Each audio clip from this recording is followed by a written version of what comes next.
E pronto. Bom dia, boa tarde, boa noite, mas principalmente boa tarde para os meus amigos aqui, Raul, Giovanni, Letícia, Rayane, Morgana, Guilherme. É um prazer estar aqui com vocês. Meu nome é Luiz Maia, junto com o professor Luiz Kerli. Eu sou responsável pela disciplina, nós somos responsáveis pela disciplina Princípios de Economia, que está sendo lecionada aqui neste primeiro semestre de 2021, ainda no meio a tanta pandemia. Deixa eu fazer uma pergunta. O som do meu áudio tá bom? Tá estourando? Como é que tá para vocês? Fica levemente estourado, assim, como se eu tivesse. E agora? Agora tá ok. Ah, tá vendo? Eu tava vendo, fui conferir aqui, eu vi que ele tava no máximo o volume. Então, uma das vantagens do Zoom é essa, que a gente pode ter mais controle sobre a operação. Então, agora melhorou, né? Uhum. Ótimo. Se ficar baixo, se ficar de alguma forma distorcido, me avisem, tá, pessoal? Então, como eu ia dizendo, essa é a disciplina Princípios de Economia. O professor Luiz Kerli está chegando aqui agora para se juntar a nós. E nós estamos na nona semana. Então, nós já passamos da metade. Hoje a gente vai ter a nossa aula basicamente com três partes.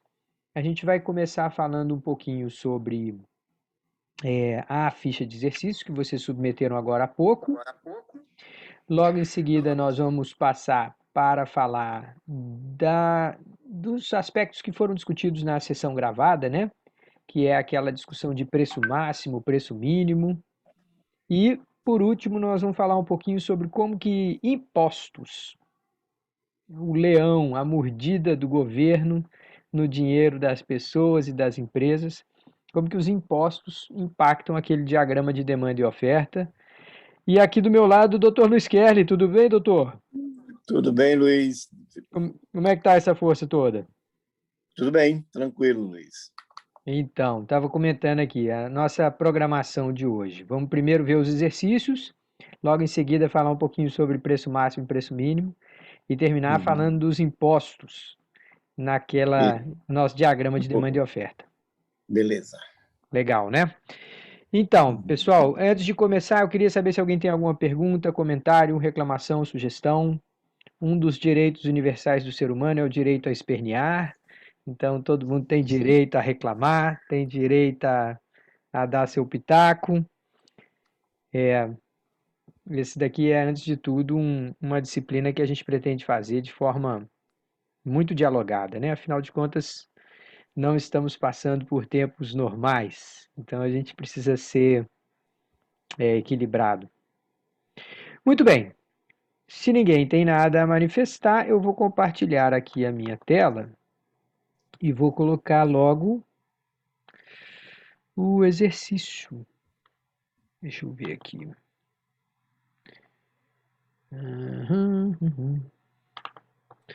Não, não é o WhatsApp que eu quero mostrar para vocês. O que eu quero mostrar para vocês é o exercício. Deixa eu mudar aqui. Pronto. Também não quero mostrar a nota de todo mundo para todo mundo. Deixa eu abrir isso aqui, fica mais fácil de ver desse jeito. Então vamos lá, gente. O que que nós fizemos nesse... Vou aumentar o tamanho da letra, porque senão ninguém consegue ler isso aqui. Por favor, confirmem aí para mim que o tamanho está dando para ler. Ah, tá dando pra ler, professor. Legal. Tá, então eu dei o prazo para vocês submeterem até um pouquinho antes da gente começar essa aula.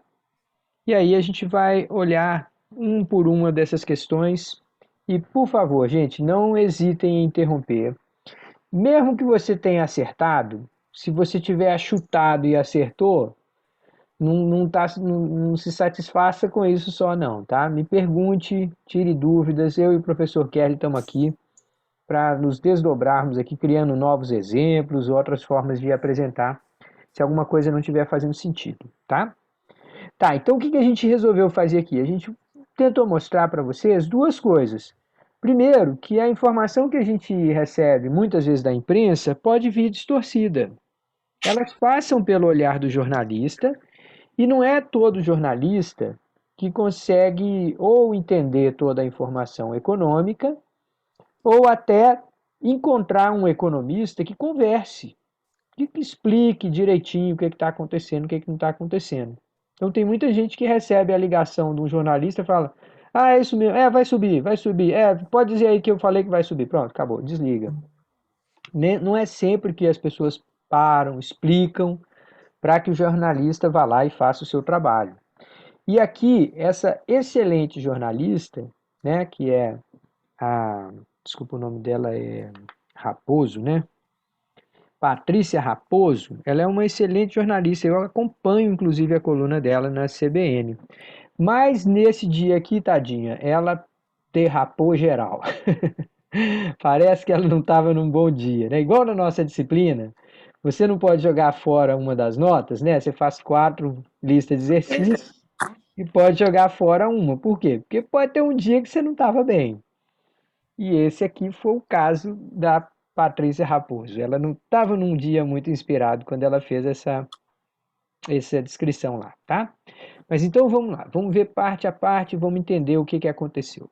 Na abertura do programa, o jornalista Marion Neto, aliás, pouca gente sabe que o nome desse cara é Marion, todo mundo fala Mário Neto. Pois é, ele é que apresenta a CBN de manhã. O Marion Neto afirma ser lógico que ocorra uma queda na oferta de imóveis quando há um crescimento das vendas. Os economistas concordariam com essa frase? Gente, já vou dizer para vocês de cara, tá? Não. Qual que é a bronca aqui? O que o jornalista está chamando de oferta de imóveis, na verdade o que ele está pensando é no estoque disponível para venda. Mas nós, economistas, não chamamos isso de oferta. O que a gente chama de oferta é uma relação de preços e quantidades. Se o preço for tanto, mais gente coloca à venda. Se o preço subir, mais gente ainda coloca à venda. Se o preço subir mais, uma quantidade ainda maior é levada ao mercado. É isso que nós chamamos de oferta. Não é o estoque que é colocado à venda. Então, de cara, já vou dizer para vocês que nós não concordamos. Mas vamos dar uma lida nas afirmativas aqui, tá? Então, os economistas concordariam com essa frase? A primeira afirmativa: sim, pois sempre que as vendas crescem, a curva de oferta se desloca para a esquerda. Não tem nada a ver, gente. O que desloca a curva de oferta para um lado ou para o outro é custos. Se custos caírem, com melhor tecnologia, com preços mais baratos de insumo, se os custos caírem, a oferta desloca para a direita, expansão. Se os custos subirem, a oferta desloca para a esquerda, contração, tá? Então aqui não tem nada a ver. Segundo, sim, pois a oferta de imóveis é exatamente a mesma coisa que o estoque disponível num dado momento. Opa, aqui matou a charada. Aqui já falou. Esse é o problema com a história. Os economistas não chamam o estoque disponível de oferta. E muitas vezes as pessoas no dia a dia acham que o bom senso vale. Não, qual que é a oferta? É o quanto que tem para vender. Não é assim. Na verdade, a oferta é toda uma relação de preços e quantidades, que nos diz com cada preço quanto que chegaria nos pontos de venda, tá? Terceiro ponto, não. A oferta é uma relação entre preços e quantidades. O aumento das suas vendas pode ocorrer. Opa, peraí, sumiu aqui o resto da frase. Pode ocorrer. O aumento das vendas pode ocorrer.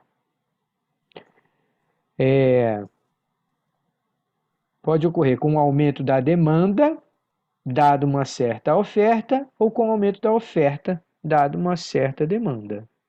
Tá, então vamos dar uma olhada nisso aqui no gráfico, tá? Eu achei que desse jeito ia ficar melhor para a gente ver, mas não tá não, tá tendo que lutar aqui para aparecer tudo. Fazer o seguinte, ó. Eu vou enviar para eu mesmo responder. E aí eu vou responder mais uma vez essa questão. Aí eu faço com vocês toda a resposta. Só um minutinho, tá? Só para ficar mais bem visualizado cada questão, senão a gente toda hora vai ter que parar para ler e tal. Tá, então aqui, a terceira alternativa, né? Não, a oferta é uma relação entre preços e quantidades.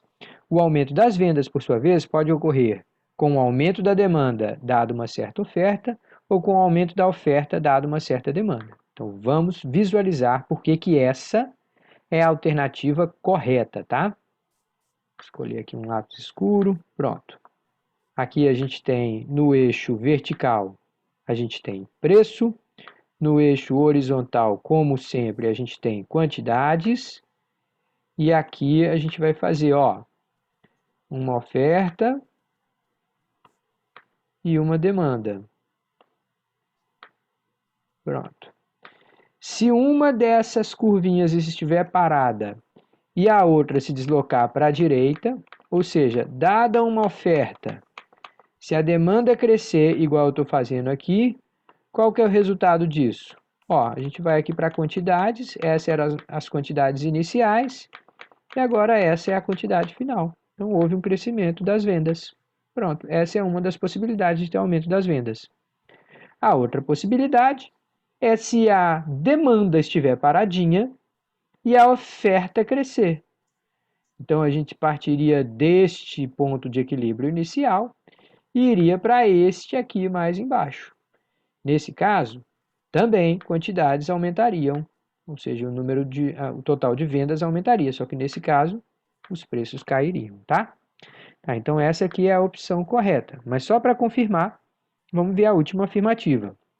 Não, a oferta tenderá sempre a crescer quando houver um maior número de imóveis negociados.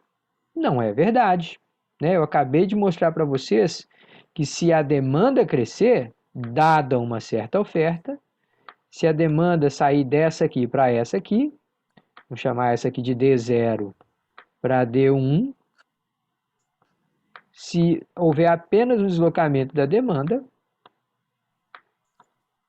a gente tem também um aumento do número de imóveis negociados, tá certo? A oferta não precisa mudar para que a gente tenha uma mudança no número de unidades negociadas. Até aqui tudo bem? Uhum. Ótimo. Não hesitem em interromper, tá, gente? Eu estou indo de volta questão por questão, é para ter certeza mesmo que está todo mundo junto comigo. Sem falar que depois dessa vez aqui, a última vez que você vai ver essa discussão, eu acho que vai ser só se você ficar para uma prova final. Que eu espero que não seja o caso de ninguém que está aqui, tá? Ô, Luiz, deixa eu ver só um detalhe na resposta certa, Tá, na anterior. deixa eu voltar lá. Então está dizendo se os economistas concordariam com aquela frase de que ocorrer uma queda na oferta de imóveis quando há um crescimento nas vendas. Pode falar. Não, claro que não, eu quero a justificativa, a correta.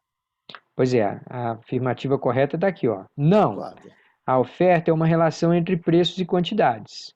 O aumento das vendas pode, por sua vez, ocorrer com um aumento da demanda dada uma oferta ou com um aumento da oferta dada uma demanda. Não, tá bom. É porque quando eu entendi você, quando falou que era uma relação, a oferta é uma relação entre quantidades e preços e tal, que é a definição regular, eu entendi alguma coisa diferente. Tá bom, tá perfeito. Tá certo, maravilha. Muito bem, então vamos para a questão 2. No início da entrevista, a jornalista Patrícia Raposo começa a descrever o que seria um forte aumento na demanda por imóveis, ocorrendo ao mesmo tempo em que se registra uma queda na oferta. Quando esses dois movimentos ocorrem em qualquer mercado, qual é a consequência mais provável? Tá, então aqui agora nós vamos registrar o que a Patrícia estava dizendo. Professor, Pois não? não está aparecendo para a gente a tela do formulário. Está travado. Está aparecendo os seus desenhos, mas a tela de fundo está num link de enviar. Não está aparecendo as questões. Eita! Ah, tá, desculpa. Então deixa eu ver aqui. Vou interromper o compartilhamento. Eu vou começar de novo. Já sei o que foi. Eu passei para uma outra janela e aí não vi. Agora deve estar. Agora sim. Agora tá. Agora sim. Beleza, obrigado. Desculpe aí, gente. Maravilha. Então, vamos agora nesse segundo caso. Vou ler de novo, tá? No início da entrevista, a jornalista Patrícia Raposo começa a descrever o que seria um forte aumento da demanda por imóveis, ocorrendo ao mesmo tempo em que se registra uma queda na oferta. Tá, então nós vamos seguir literalmente aqui o que ela disse que aconteceu, independente do que ela disse que aconteceu, de fato ter acontecido, tá? Mas vamos registrar o que ela falou que aconteceu. Porque a pergunta não está tentando entender a cabecinha lá do que estava na cabeça da Patrícia Raposo. O que a pergunta está fazendo é falando assim: em qualquer mercado em que ocorrem essas duas coisas, qual é a consequência mais provável? Tá? Então vamos primeiro desenhar uma curva de oferta inicial. Eu vou chamar ela aqui de O0. Aliás, vou chamar de OA, mais fácil que desenhar. E eu vou chamar aqui uma curva de demanda de DA, tá? Para dizer assim, a situação inicial. Nós estamos aqui, e o ponto de equilíbrio, a gente sabe, é o encontro dessas duas curvas. Nesse ponto dessas duas curvas, existe lá um certo preço de equilíbrio, que a gente vai chamar de PA. É o preço inicial, a gente está chamando de A, tá? E aqui embaixo, a gente vai para o eixo horizontal, a gente encontra a quantidade de equilíbrio. Vamos dizer que sejam negociados, sei lá, 600 imóveis por dia nesse mercado, tá? Nessa cidade. 600 imóveis estão sendo comprados, vendidos por dia, tá? Tá, agora eu quero registrar um forte aumento da demanda. Aumento, expansão, é sempre deslocamento para a direita. Então, eu vou desenhar uma curva de demanda nova aqui à direita. Se fosse só essa a mudança, o que aconteceria com o preço? Abre o microfone e diz aí para mim.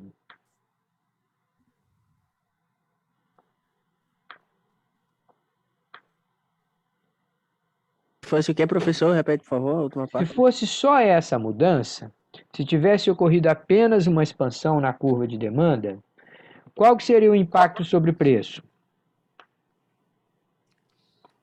Ele iria subir ali, né? A gente estava nesse ponto de equilíbrio, iria para esse. Está mais alto no diagrama, a gente sabia que o preço ia subir. E na quantidade, o que ia acontecer? A quantidade ela ia crescer também. Crescer também. Então, se a gente tem uma oferta dada, se a demanda se desloca para a direita, é como se falasse assim, ó, as condições de disponibilização, número de empresas vendendo esse produto, está lá mais ou menos a mesma coisa. De repente aparece um monte de gente querendo comprar, muito mais gente querendo comprar, aquilo vai ficar escasso. A tendência é que não só venda tudo que tem, como o preço até fique pressionado para subir. Mas nessa questão aqui, a gente está propondo duas mudanças. O forte aumento na demanda e uma queda na oferta. Opa, como é que a gente registra uma queda na oferta? A gente vai fazer um deslocamento dessa oferta para a direita ou para a esquerda? À esquerda, né? Para a esquerda, porque o eixo de orientação aqui, ó, é quantidades, né? Então, a gente vai fazer uma oferta aqui à esquerda. Então, do jeito que eu estou desenhando aqui essa curva de oferta, observem comigo que a oferta caiu muito mais do que subiu a curva de demanda. Eu fiz um deslocamento um pouco maior, mas eu não sei se na vida real qual que vai ser maior. Se vai ser o de lá ou de cá. Acho que tinha alguém aqui pedindo para entrar, mas sumiu. Vamos ver se aparece de novo. Tá, então com essas duas mudanças, a gente sai desse ponto de equilíbrio aqui e vai para esse outro ponto de equilíbrio lá em cima. Se você bater o olhão nesse diagrama aqui, dá para saber se esse ponto está à direita ou à esquerda do que a quantidade inicial, não? Vocês concordam? Sim. Dá para ver que ele está um pouquinho à esquerda, mas talvez muita besteirinha assim. Não é fácil de dizer se ele está à direita ou à esquerda, mas parece que ele está um pouquinho à esquerda. Agora, em relação a preço, não tem nenhuma dúvida, né? Porque as duas mudanças que a gente registrou tendem a elevar preço. Por um lado, muito mais gente querendo comprar. Por outro lado, muito menos gente querendo vender. Então, nos dois casos, a tendência é que esse produto seja disputado. Sendo assim, aquilo que a gente tem certeza que vai acontecer é um aumento geral nos preços daquele produto. No caso específico dos imóveis, tá? Deixa eu voltar a essa questão para ver se todo mundo entendeu aqui, gente. Olha só. A quantidade final, ao sair deste ponto de equilíbrio para esse aqui, do jeito que eu desenhei a curva, dá para ver que esse ponto aqui está um pouquinho para a esquerda desse outro inicial aqui. Mas se eu tivesse feito a curva de oferta recuando menos, eu estaria um pouquinho para a direita em relação àquele ponto. Então, só com a informação que a questão lhe dá, não dá para saber exatamente o que acontece em quantidades. Vai depender de qual que foi maior. Se foi o aumento da demanda, se foi o recuo da oferta. Agora, nos dois casos, a pressão é por aumento de preço. Então, são forças que se somam para pressionar os preços para cima. E aí, nesse caso, se torna mais provável um aumento geral nos preços daqueles produtos. Faz sentido, pessoal? Eu sei que vocês devem estar com aquela sensação assim, agora faz. Mas na Nossa, hora que a gente leu não estava tão claro assim. eu Diga acho que lá. tipo, o que confundiu mais, professor, pelo menos que deixou pelo menos para mim um pouco confuso, foi justamente o fato, digamos assim, da gente meio que pegar o argumento que ela estava falando lá. Porque quando ela começou a falar, eu fiquei tipo, mano, o que é que essa mulher tá dizendo, velho? Aí eu fiquei Tava muito. tentando destrinchar e tentar achar o correto de acordo com o que ela tava falando, que ela confundiu tudo e ficou uma confusão triste. Ela fez uma bagunça, cara, coitada. Teve algumas horas que eu achei até que ela estava com vergonha, que ela começou a falar bem rápido uns números assim, e Sim. cresceu X%, diminuiu 12%, subiu 6%. Eu falei, Eu voltei 4 vezes para tentar anotar aqueles números que ela tava dando, que eu não tava conseguindo entender a lógica. que pesadelo, hein, Guilherme? Mas, rapaz, olha só, as perguntas que eu fiz não era para saber o que ela disse. Era só aproveitando a brincadeira que ela tinha, né, se confundido para todo lado lá, que eu falei, bom, então vou aproveitar isso para É, ensinar. esse caso aí foi o mesmo que eu até tinha comentado, acho que foi nos primeiros dias de aula, sobre a questão das máscaras na pandemia, álcool em gel e tal, que antes estava tudo ok, a oferta era uma determinada, até porque a gente não tinha esse costume, né?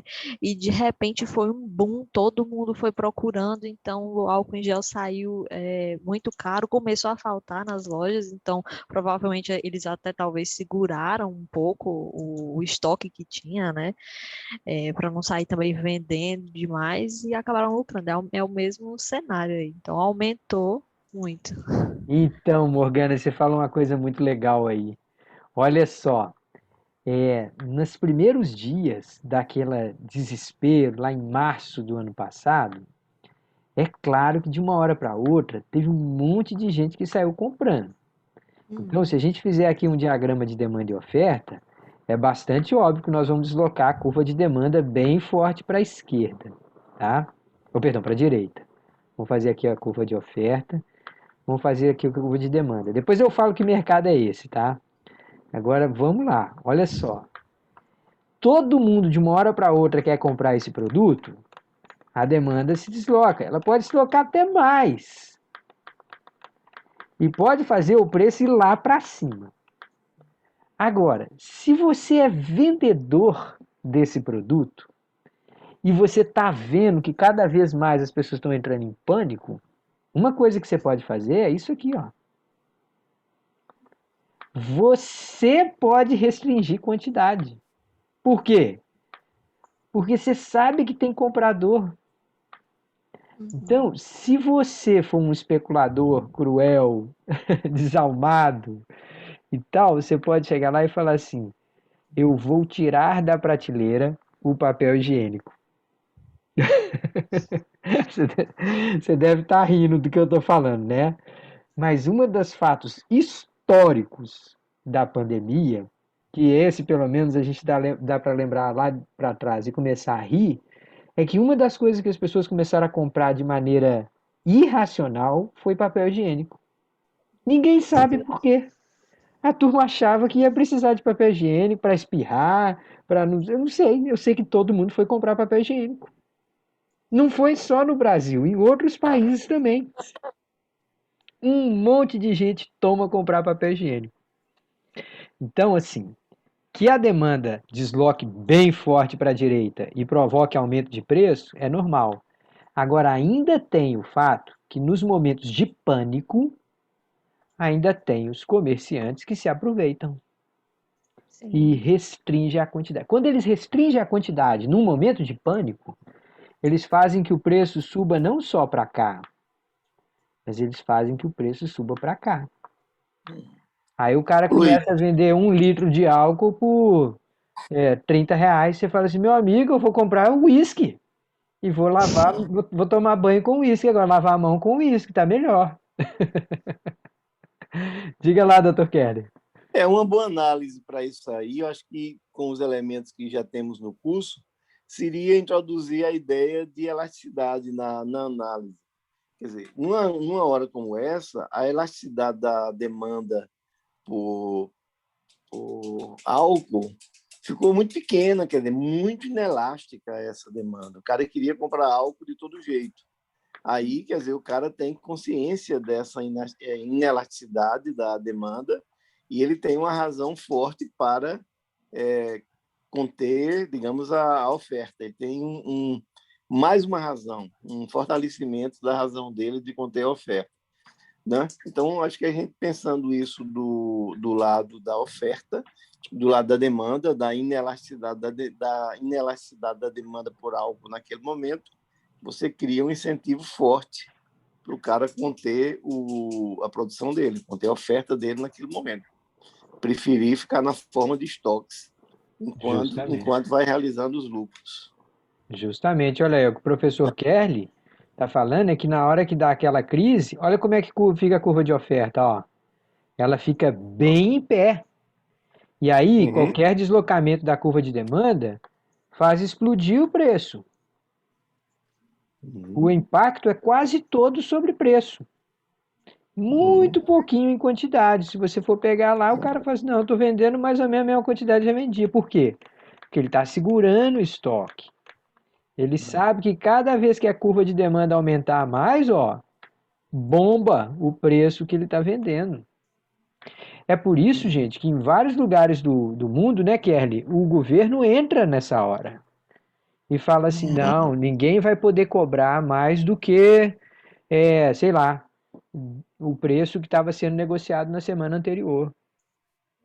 Nos países desenvolvidos, quando tem lá um aviso que está vindo uma tempestade, que vai ter um furacão, ou que vai ter uma, sei lá, alguma tempestade muito grande que pode interromper a cadeia de produção, o governo estabelece uma lei que ninguém pode comprar água, se não um volume certo por família, ninguém pode comprar bateria para lanterna, para essas coisas, além do que uma quantidade X por família. Às vezes até alimento.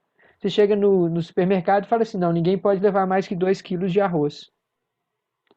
E isso é feito porque a turma sabe que no pânico as pessoas podem agir de forma irracional e querer estocar arroz para 6 anos e deixar a comunidade inteira sem arroz, porque um maluco lá acha que vai faltar arroz pelos próximos 6 anos.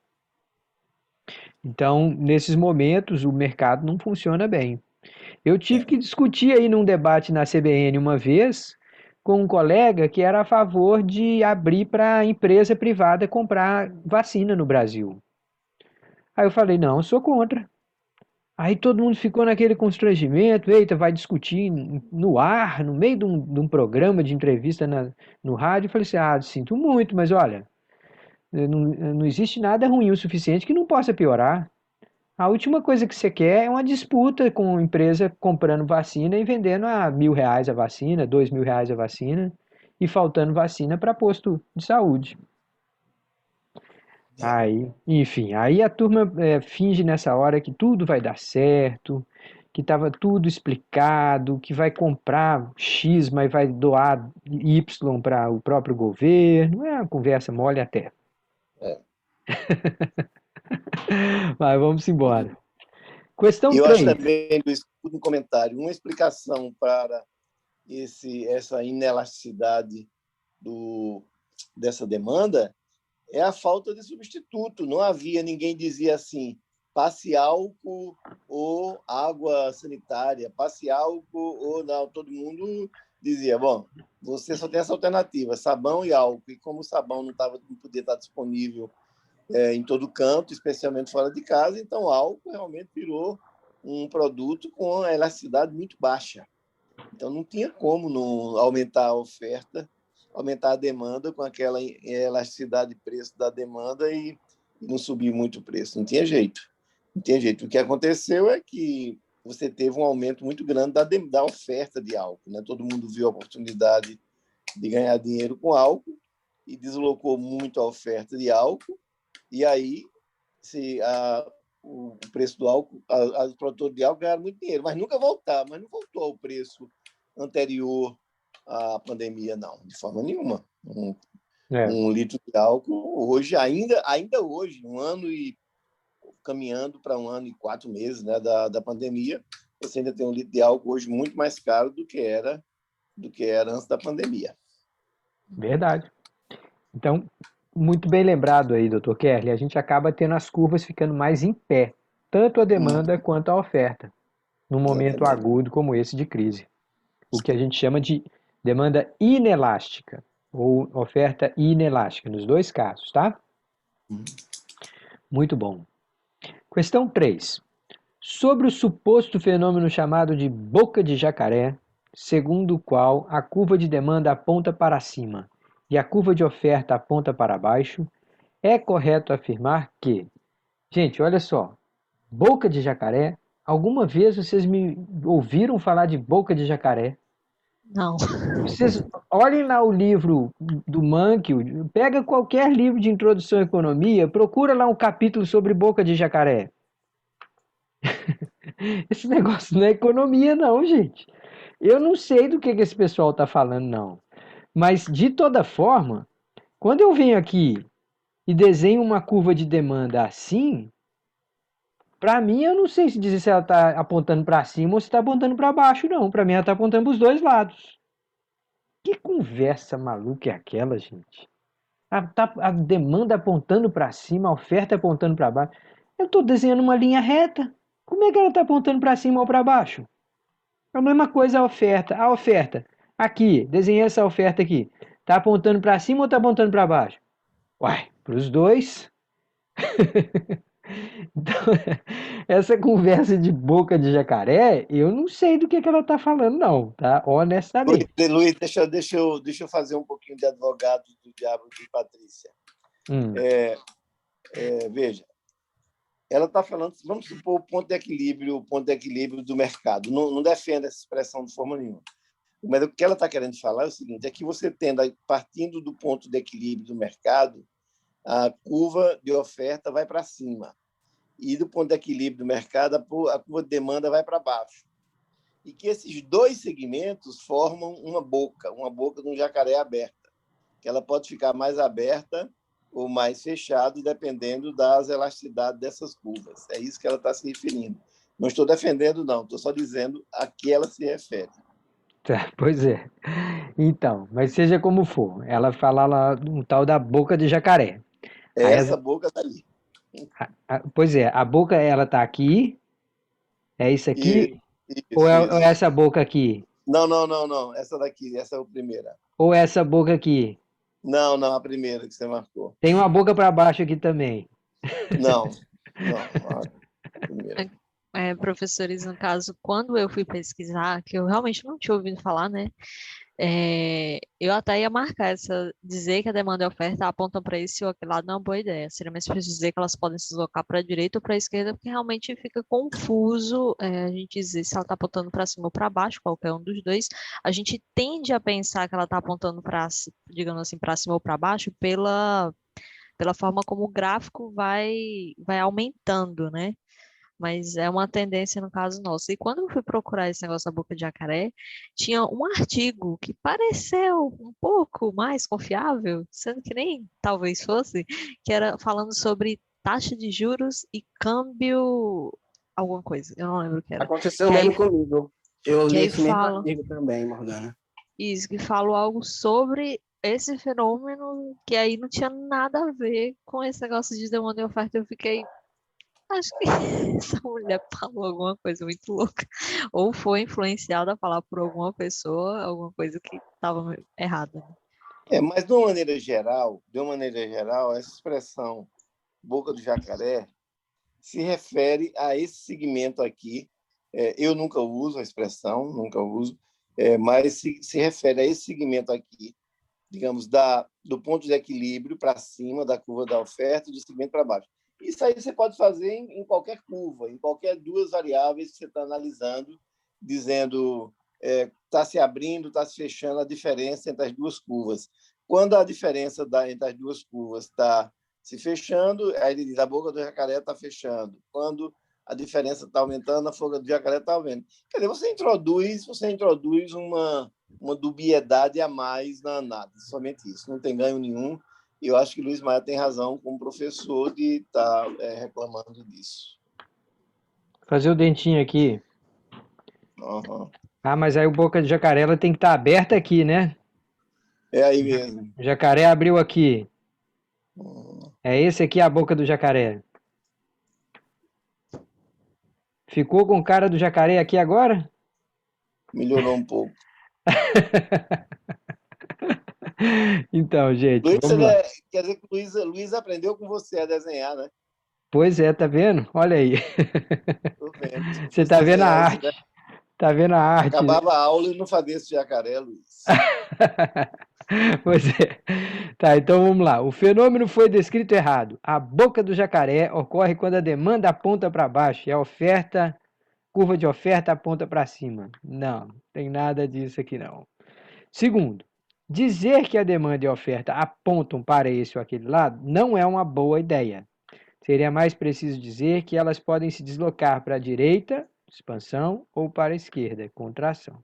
Então, esse daqui parece ser uma avaliação prudente, né? Vamos deixar ela aqui sobre atenção. Vamos ler as outras. A chamada boca de jacaré, no caso, não se abriu. As famílias estão com renda limitada e não estão comprando imóveis. Ora, supostamente isso daí é uma das coisas que ela falou lá. Então, teria que estar dentro da boca do jacaré. E por último, a demanda nunca aponta para cima. Em qualquer mercado, ela sempre registra uma relação inversa entre preços e quantidades. Vamos lá, gente, vamos pegar essa última questão aqui. A gente sempre desenha a curva de demanda como uma relação inversa entre preços e quantidades. O que isso quer dizer mesmo? Que ela é caidinha para a esquerda. Ou seja, a gente desenha a curva de demanda assim. Quando o preço está alto, a quantidade é pequena. Quando o preço está baixinho aqui embaixo, a quantidade é grande, né? Tá, agora é possível a gente pensar numa curva de demanda que quanto mais alto o preço, mais as pessoas querem comprar. Uma curva de demanda que é virada para cima. Vocês conseguem pensar em algum tipo de bem ou serviço que na medida que fica rico, perdão, que fica mais caro, a pessoa quer mais comprar? Não, realmente não. Alguém consegue pensar num mercado que tem assim?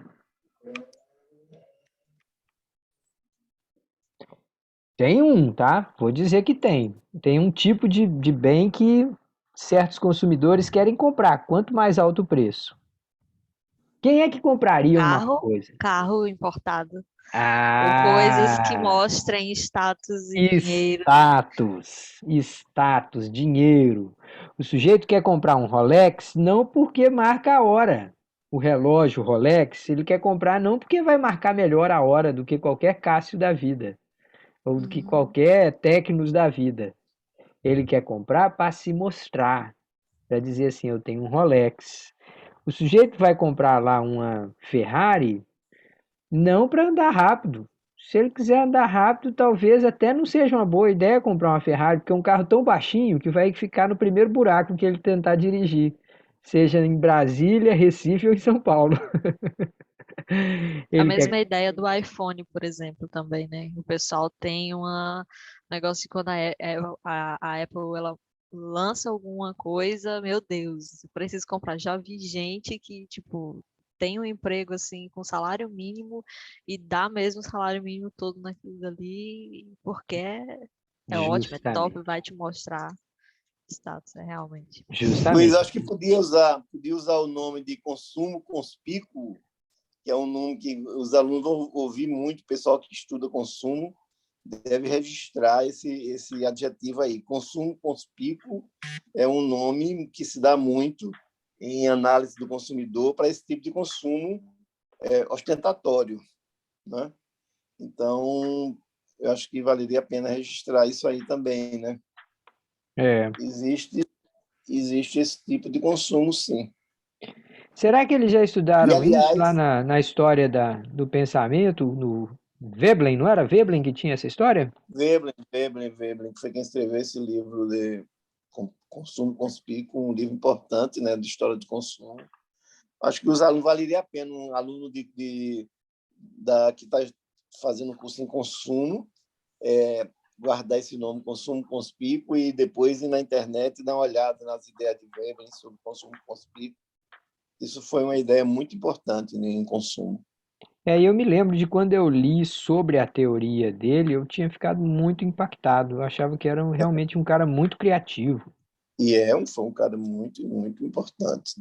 uma teoria muito inovadora. Ele fala, por exemplo, sobre cooperação e competição numa economia capitalista. Então, de alguma forma, ele contribui para uma leitura menos seca da realidade econômica, né? Mais preenchida por instituições e tal. Exatamente. Eu acho que ele, no começo do século passado, ele levantou discussões que ficaram muito importantes no final do século passado. Essas instituições, comportamento do consumidor fora do padrão de racionalidade absoluta, é uma coisa importante. Então, fica a sugestão, para não Boa. demorar assim, fica a sugestão dos alunos marcar aí consumo conspícuo, Veblen, e ver essas ideias, porque foram ideias importantes sobre consumo. Excelente. É o chamado hashtag Fica a Dica. Vamos embora. Questão 4. A jornalista relata uma alta generalizada nos custos da construção civil, com preços elevados de vários insumos. Qual das afirmativas abaixo, acerca das consequências dessa elevação de custos, é falsa? Bom, antes mesmo da gente ver quais as afirmativas, vamos fazer aqui, ó.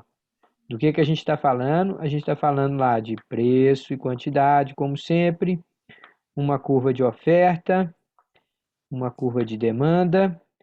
Aí, quando a gente fala de aumento de custos, isso significa que a gente vai impactar primeiro a curva de oferta, tá? Falou em custo de produção, a gente vai pensar primeiro na curva de oferta. Aumento de custo é uma mudança desfavorável, negativa. Com isso, a gente vai deslocar a curva de oferta para a esquerda. Então, aumento de custos é assim que a gente representa, ó. É um deslocamento da curva de oferta de O0 para O1. Tá? A gente desloca ela para a esquerda. Quais são as consequências de um deslocamento como esse? Bom, o ponto de equilíbrio que era aqui passa a ser aqui.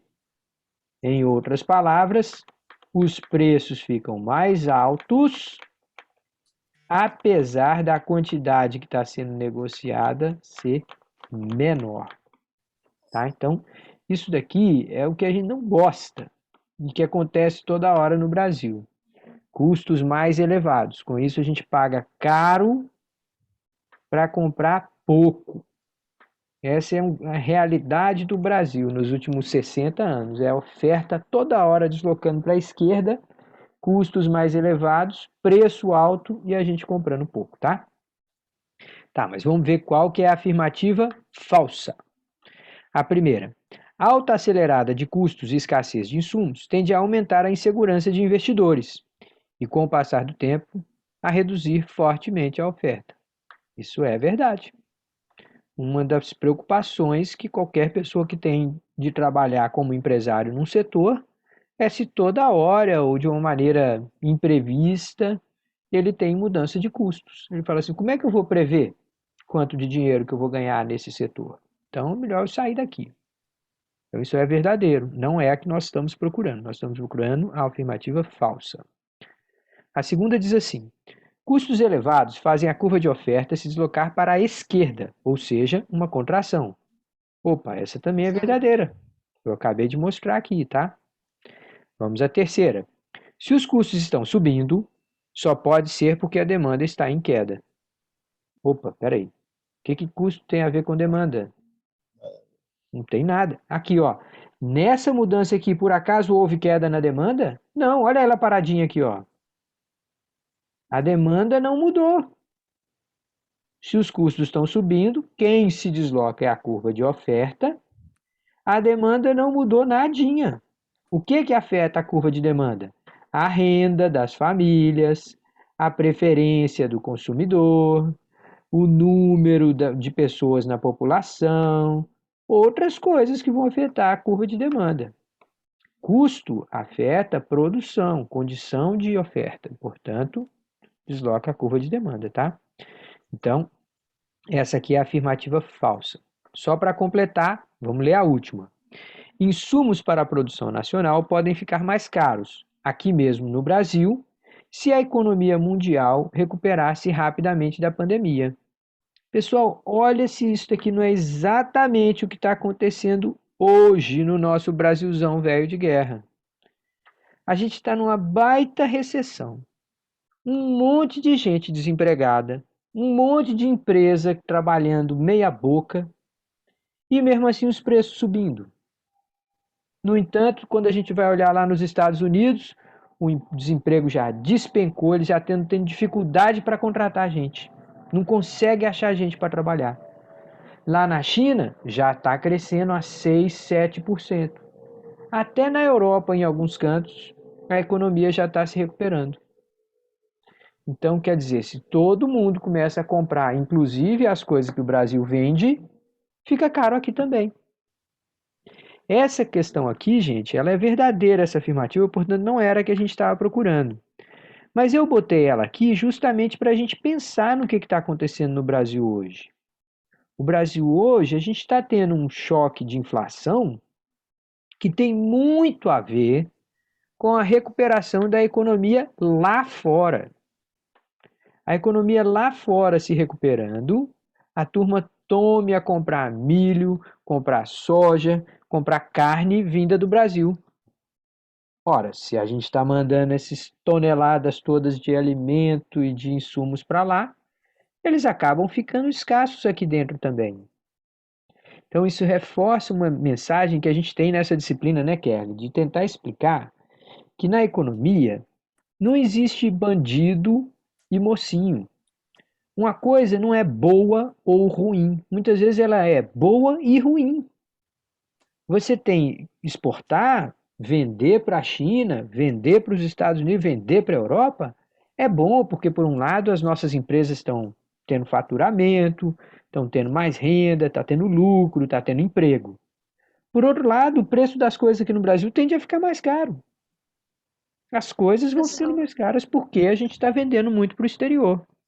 Então as coisas são boas e ruins. Diga lá, Morgana. Eu tenho uma pergunta sobre isso, assim. Isso acontece com todo o país? Tudo. Todo o país. Tipo assim, você exporta coisas e essas coisas ficam mais caras dentro do seu próprio país. Agora, eu vou te contar uma coisa que é assim, eu tive que pesquisar para descobrir, sabe, Morgana? Uma das coisas que eu pensava era assim, vem cá, eu morei fora, né? Eu morei nos Estados Unidos durante 7 anos. Eu falei assim, eu passei 7 anos aqui, eu nunca vi uma manchete de jornal dizendo o tomate subiu 70%. Por que esse negócio acontece no Brasil e não acontece em outros campos? Aí tem duas explicações para isso, que só depois de quebrar minha cabeça que eu fui entender. A primeira razão é que no Brasil a gente tem muitas famílias pobres. E que aí o consumo de alimentos muitas vezes toma 60%, 70%, 80% de toda a renda. O cara gasta o dinheiro que ele tem para tentar comer bem, pelo menos, e nutrir seus filhos, sua esposa, sua família, seu marido e tal. Então, a primeira razão é essa é meio óbvia, né?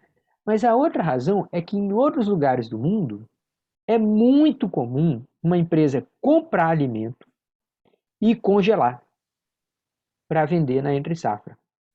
É muito comum isso acontecer. Talvez muito mais do que no Brasil. Aqui no Brasil a gente ainda vê assim, por exemplo, quer ver? Você chega hoje para comprar maçã num supermercado, você vê ela molhada, assim como se ela tivesse saído de um freezer.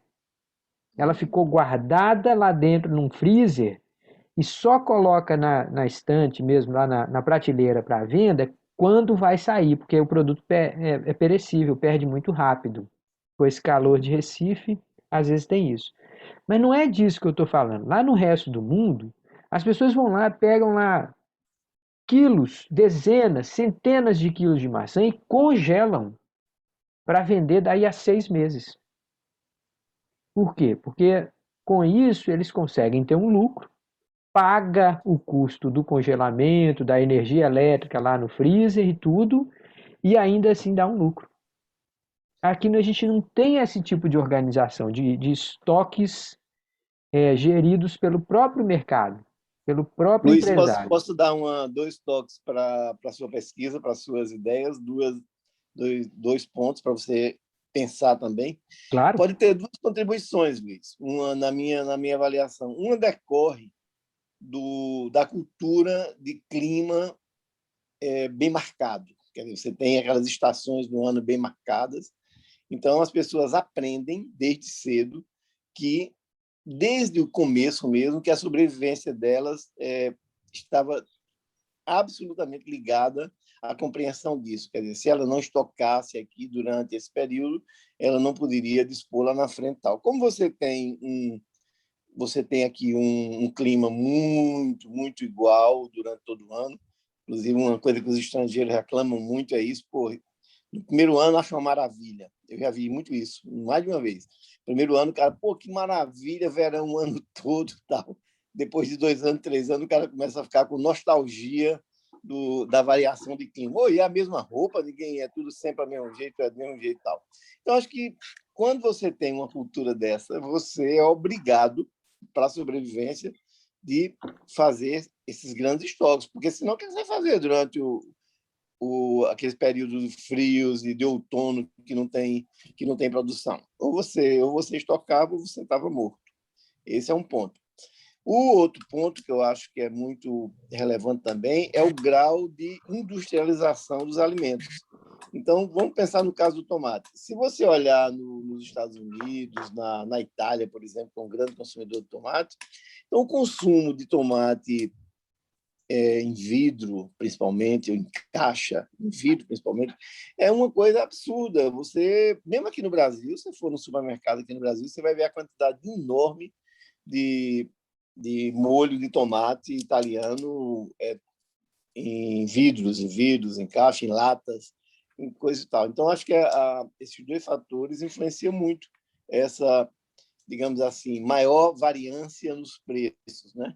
Porque você não cria estoques, a nossa tendência é ter estoques bem menores, a não ser nos estoques reguladores, eu não estou falando nesse tipo de estoque de produtos que os preços realmente não variam tanto. E outro é esse fato do grau de industrialização. Como a gente come uma quantidade muito grande de produtos in natura, tomate in natura, por exemplo, comparado com aqueles outros países, então isso cria espaço para essa maior variabilidade. É para você pensar sobre esses dois temas, Luiz, somente. Boa, gostei. Acho que tem realmente aí elementos a mais que acabam criando uma dinâmica, né? Uma prática mais estabelecida. Morgana, ficou claro essa ideia ou gostaria que a gente adicionasse? Não, ficou Maravilha. claro. Obrigado, pessoal. Vamos lá, vamos seguir adiante para questão 5. Sobre os programas do governo em apoio à aquisição da casa própria, como a de hoje, né, do governo atual, chamado Casa Verde e Amarela, ou o anterior, Minha Casa Minha Vida, é correto afirmar que... Gente, então vamos lá, nós vamos ler essa política pública, né? Perdão, ler essa política pública sob a ótica do diagrama de demanda e oferta, tá bom? Então nós vamos colocar aqui preço e quantidade, oferta de demanda, e nós vamos pensar nas questões que estão envolvidas com esse tipo de política, tá? Então a primeira questão diz assim: os programas tendem a encarecer o preço dos imóveis, ainda que favoreçam famílias de determinadas faixas de renda. Então vamos supor que você tem aqui, ó, uma curva de oferta e tem aqui uma curva de demanda. De uma hora para outra, esses caras que estão aqui, ó, que são os construtores, eles sabem que já já vai acontecer isso aqui, ó.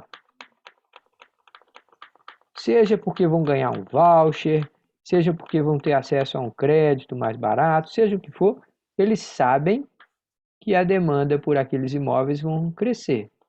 Quando aquela demanda crescer, os preços vão subir. Por que ele vai vender agora, se ele sabe que daqui a pouco o preço vai subir? Então é muito comum que os construtores vão lá e façam assim: vou esperar mais um pouquinho para vender. Então, um dos efeitos previsíveis de programas como esse é fazer o preço dos imóveis subir. Você fala assim: professor, você não presta, seu neoliberal. Você está querendo ser contra o pobre do trabalhador que pela primeira vez tem chance de comprar uma casa? Aí eu vou repetir aquilo que eu falei há 2 minutos atrás. Na economia, não tem bom ou ruim. Tem bom e ruim. Um programa como esse, de fato, ó, ainda que favoreça determinadas faixas de renda, o impacto previsível, sabido inclusive pelo governo, é que os imóveis ficam mais caros. Então, já de cara nessa afirmativa aqui, você já achou a correta. Mas, de toda forma, vamos ler as outras para ter certeza de que essa é a melhor mesmo. Esses programas tendem a influenciar diretamente os custos de produção de imóveis residenciais, tornando mais barata a construção. Opa, peraí. A gente está falando aqui de alguma forma de tirar imposto sobre o cimento? A gente está falando aqui de alguma forma de tirar imposto sobre o transporte? Não, não está falando nada disso. A gente está falando de chamar as famílias, cadastrar e falar: pronto, agora você tem um voucher de 17 mil reais. O resto você paga você mesmo, mas a gente dá 17 mil reais do total do preço do imóvel. Ora, então não tem que mudar nada custo de produção, pelo contrário. O perigo é, com tanta gente comprando imóvel, você tem também essa espécie de comportamento oportunista aqui, da turma falar: opa, então vai crescer, eu vou recuar minha oferta agora e vou provocar saltos em preços ainda mais altos. A terceira afirmativa: esses programas sempre geram prejuízos às famílias mais ricas, independente de suas ocupações e das suas condições de moradia. Espera lá, seu Luiz Maia. Toda vez que a gente lê uma frase começando com sempre ou nunca, a gente já deve ficar desconfiado, né? Bom, e o que acontece com a família do construtor? A família do dono de empreiteira? Esse cara adora o programa Minha Casa Minha Vida. O dono de construtora apoia desde o primeiro momento qualquer programa que seja para apoiar isso aqui, porque ele fala: agora eu vou ficar rico. Então não é verdade que as famílias ricas têm prejuízo independente das suas condições e das suas condições de moradia, tá? E muito menos essa é a razão para qualquer economista ser contra. Se os economistas estiverem preocupados com alguma razão para terem, não serem contra, mas terem preocupação com esse tipo de programa, é com o uso político, ou até, como se diz, oportunista, como é que se fala a mesma expressão? Populista. O uso populista de programas que deveriam ser políticas públicas. Na verdade, acabam sendo maneiras de se eleger. Tá. A última afirmativa: os programas não tendem a impactar o ritmo de crescimento da economia e a geração de empregos. Outra bobagem. Tá aí uma coisa que dá muito emprego, que gera muito emprego, é a construção civil. Pequenas reformas, pequenas construtoras empregam muita gente, pedreiros, assistentes, motoristas. Então, a construção civil é reconhecidamente um setor onde se tem muita capacidade de geração de emprego rápida, ainda que infelizmente sejam funções pouco remuneradas e muitas vezes com uma alta rotatividade. Toda hora contrata, demite, tá? Mas de toda forma, isso impacta muito fortemente a geração de emprego e renda. Faz sentido, pessoal? Ok. Beleza, vou para a questão 6. Os dirigentes do Itaquaquecetuba Futebol Clube, isso daí é para lascar o professor na hora que ele vai ler em sala de aula. Mas existe essa cidade, tá? Lá do interior de São Paulo. Os dirigentes do Itaquaquecetuba estabeleceram em R$ 10 o preço do ingresso para a partida semifinal do módulo D do Campeonato Paulista. É uma brincadeira, tá, gente? Pense lá num timezinho do interior mais lascado que você imaginar. Então, estabeleceram que o preço do ingresso é R$ 10. Resultado, apenas 82 testemunhas, igual o meu time, igual a América.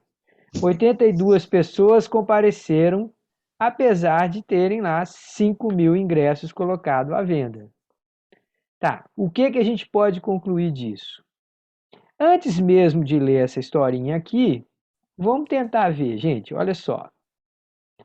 A gente sabe que num mercado qualquer, o preço de equilíbrio, em que tudo que se coloca à venda, tudo é vendido, né, que se busca exatamente a quantidade que foi colocada à venda, é esse preço aqui, né? Esse preço aqui é o preço onde a quantidade que os ofertantes, vendedores, levam a mercado é a mesma quantidade que os compradores estavam querendo comprar, tá?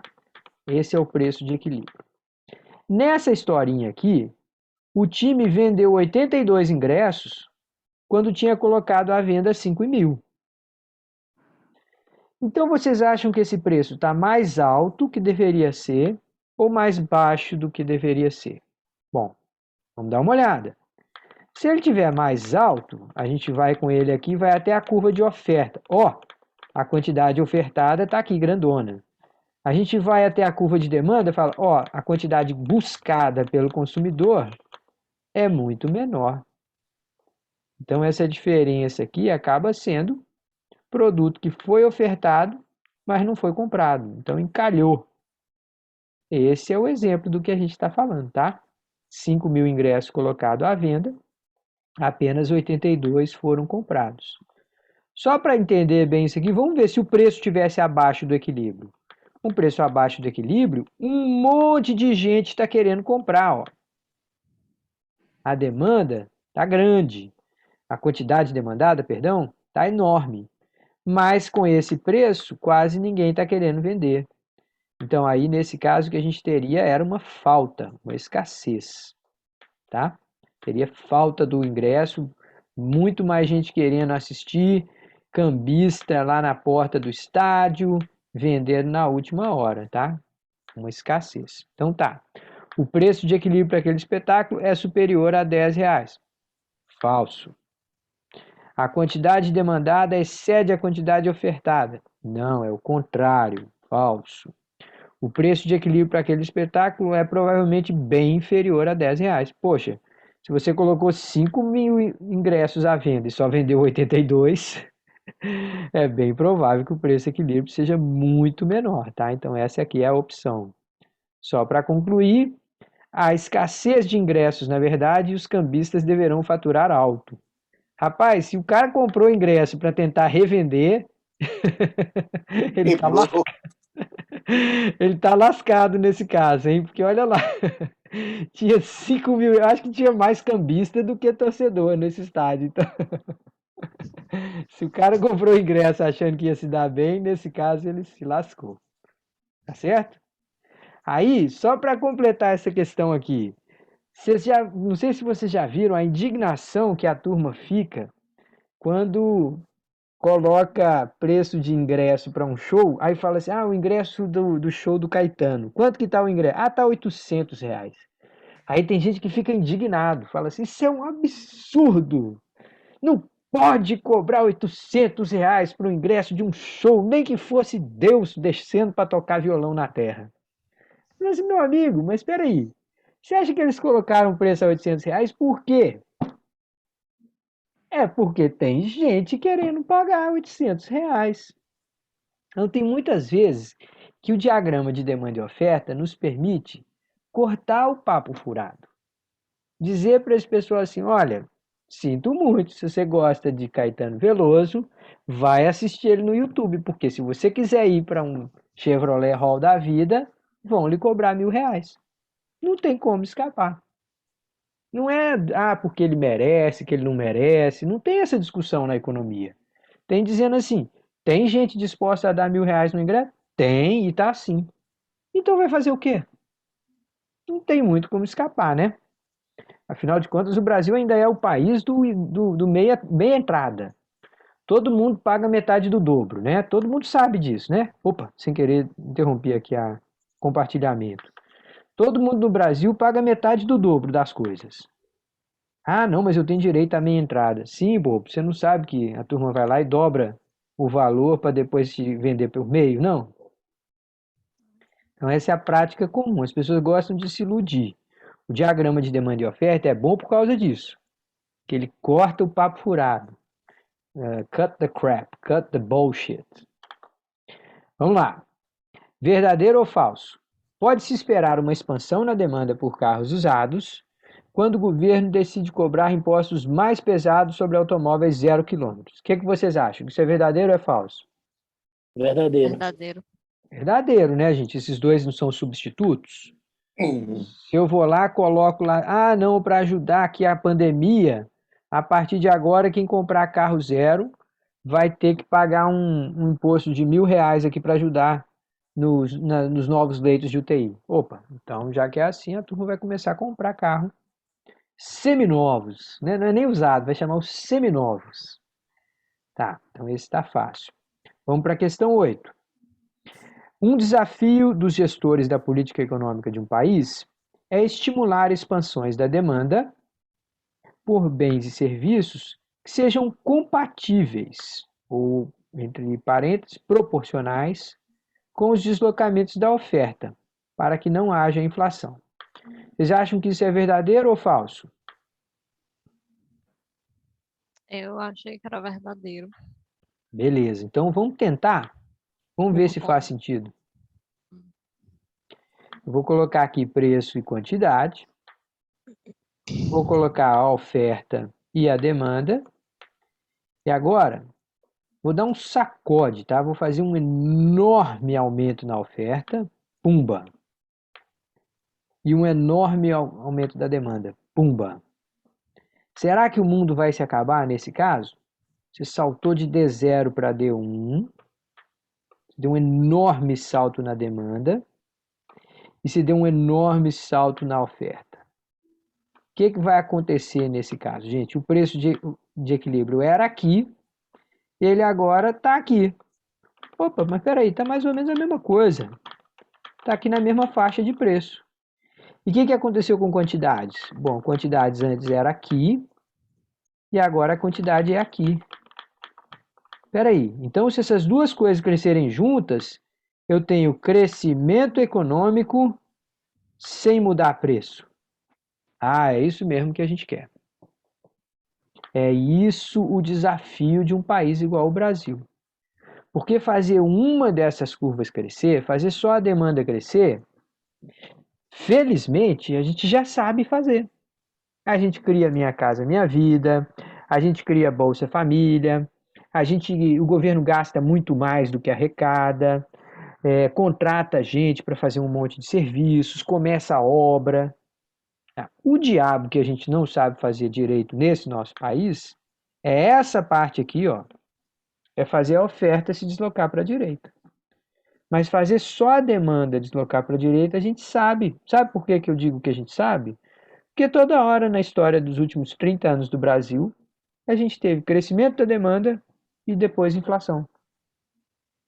Quer dizer que os nossos crescimentos não eram duradouros. Era o chamado voo da galinha. Se você pegar uma galinha e jogar para cima, ela bate a asa com muito esforço e cai 2 metros para frente. Ela não consegue decolar, né, igual outras aves. Então, esse é, de fato, o grande desafio dos gestores da política do Brasil. Então, você acertou, Morgana. Você pensou mais ou menos assim? Eu pensei que, no caso, tudo que tem um equilíbrio, para falar a verdade, né, tende a não, digamos assim, desequilibrar, né, alguma É, coisa. A fez sentido. inflação realmente. Eu Ótimo. tive, eu tive essa lógica também, que Uhum. respondi também desse mesmo jeito, porque eu pensei em relação à inflação, né? Tipo, digamos assim, se fosse para ser desenvolvido algo para buscar esse equilíbrio, digamos assim, nessa relação, então eu pensei que, tipo, provavelmente iria, digamos, ajudar na questão da inflação. Eu pensei, essa foi a ideia, digamos assim, essa foi a perspectiva que eu segui. Maravilha, muito bom. E faz sentido, tá? Mas agora vocês viram também como que nos diagrama, né? Se as duas curvas deslocar para a direita, isso é bom, que a Só queria fazer quantidade um cresce. comentário para a Morgana sobre equilíbrio, Luiz, que seria dizer o seguinte: olha, quando os preços crescem com inflação, também é equilíbrio. Os preços crescem para proporcionar um novo equilíbrio. Uhum. Então, a gente fala em crescimento da oferta e da demanda com preços constantes, está dizendo que o preço não foi quem equilibrou. Quem equilibrou foi o crescimento dos dois ao mesmo tempo. Mas, se eu tiver no mercado um crescimento, deslocamento da demanda, eu devo dizer assim, o equilíbrio desse mercado se dará com o aumento dos preços. Quer dizer, o preço vai crescer exatamente para equilibrar essa nova situação de oferta e demanda. É só para usar, digamos, de uma maneira mais rigorosa, o conceito de equilíbrio. Então, repetindo, se eu tenho crescimento de demanda e, digamos, um crescimento proporcional da oferta, eu posso imaginar que, nesse caso, os preços vão ficar estáveis, como o Luiz desenhou aí. Então, a nova situação de equilíbrio não se deu via preços. Os preços ficaram estáveis. E aí a nova situação se equilibrou porque os aumentos da oferta e da demanda foram compatíveis com aquele preço inicial. Ok, mas se eu tiver aquela situação inicial e tiver um deslocamento da oferta ou da demanda, os preços vão se movimentar para equilibrar esse mercado. Então, com a inflação, a gente diz também que o mercado se equilibrou agora com um preço mais alto. A gente, às vezes, reluta em usar esse termo equilíbrio, porque num processo de inflação, na verdade, você tem um movimento contínuo de alta de preços, né? Fica difícil de falar em equilíbrio. Mas quando eu falo de, como a gente está falando aqui, de duas posições, uma posição 1 para uma posição 2, essa posição 2 pode ter sido equilibrada pelo aumento de preços. Uhum. Entendi. Legal, muito boa. Maravilha, doutor. Questão 9 agora. Verdadeiro ou falso? Se o gerente de uma loja calcula a elasticidade e preço da demanda pelo seu principal produto e encontra o valor menos 0,6, ele logo percebe que não vale a pena fazer promoção com redução do preço daquele bem. Ora, vamos ver como é que a gente responde uma pergunta como essa aqui, tá, gente? Elasticidade, preço da demanda, é variação percentual de quantidades, sempre aqui no numerador é variação percentual de quantidades, sobre a variação percentual de preço, né? É assim que a gente sempre faz essa conta. E nessa questão está dizendo que esse número é igual a menos 0,6. Tá, então eu posso pegar aqui, ó, passar esse cara aqui para o outro lado vou apagar ele aqui de baixo, vou passar ele multiplicando lá. Então vai ficar aqui, opa, cadê onde é que eu escrevo? Aqui. Vai ficar variação quantidade é igual a menos 0,6 multiplicado pela variação percentual de preço. Agora vamos supor, só para essa questão aqui, vamos supor que os preços tenham feito uma promoção de 10%. Se ele reduziu o preço em 10%, na hora que eu multiplicar por menos 0,6, o menos com menos vai dar mais. O 0,6 vezes 10 vai dar 6. Então, eu reduzo o preço em 10%, a quantidade sobe em 6%. Opa, quer dizer que a quantidade foi menos que proporcional. Não compensou pela queda no preço, não compensou para o consumidor vir comprar. Então, o meu faturamento, né, o faturamento dessa loja, que pode ser calculado lá com várias continhas de preço vezes quantidade, se um desses itens do preço vezes quantidade, se um deles caiu 10% e o outro só subiu 6%, o resultado líquido, né, o efeito total dessas mudanças é que o faturamento cai. Então, ao calcular a elasticidade de preço e encontrar um valor baixo, ele vê que não vale a pena fazer promoção com redução de preço daquele bem. Essa afirmativa é verdadeira. Perguntas, comentários e reclamações sobre esse? Nope. Gente, quando vocês estiverem andando no shopping, lembrem-se disso, tá? Quando virem um produto na prateleira dizendo 10% de desconto, descontos de até 30%, quando vocês virem esse anúncio, pode saber que aquele produto que está em promoção, ele está te chamando para entrar na loja. Ele faz aquilo porque ele sabe que se ele puser promoção, as pessoas vão atrás. E vão, muitas vezes, mais que proporcionalmente à redução de preço que ele colocou lá. Só para terminar, a nossa última afirmativa, verdadeiro ou falso. No Brasil e em vários outros países, as descobertas de novas reservas de petróleo tendem a provocar expectativa de saída de dólares, o que faz o valor do dólar em reais subir.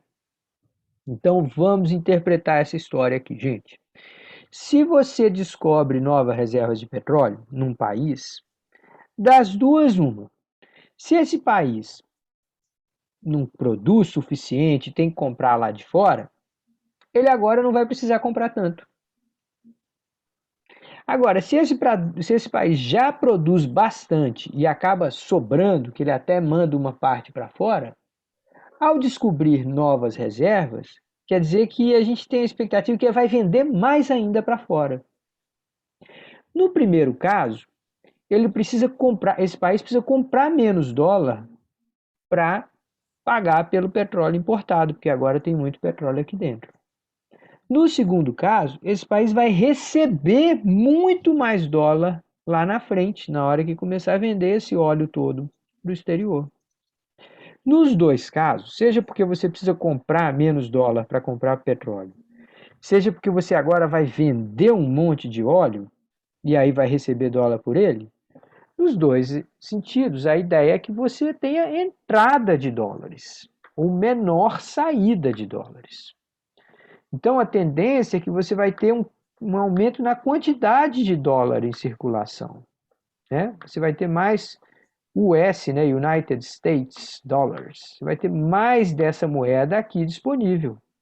Com mais dela disponível, o preço do dólar, que é essa cotação do dólar em reais, tende a cair.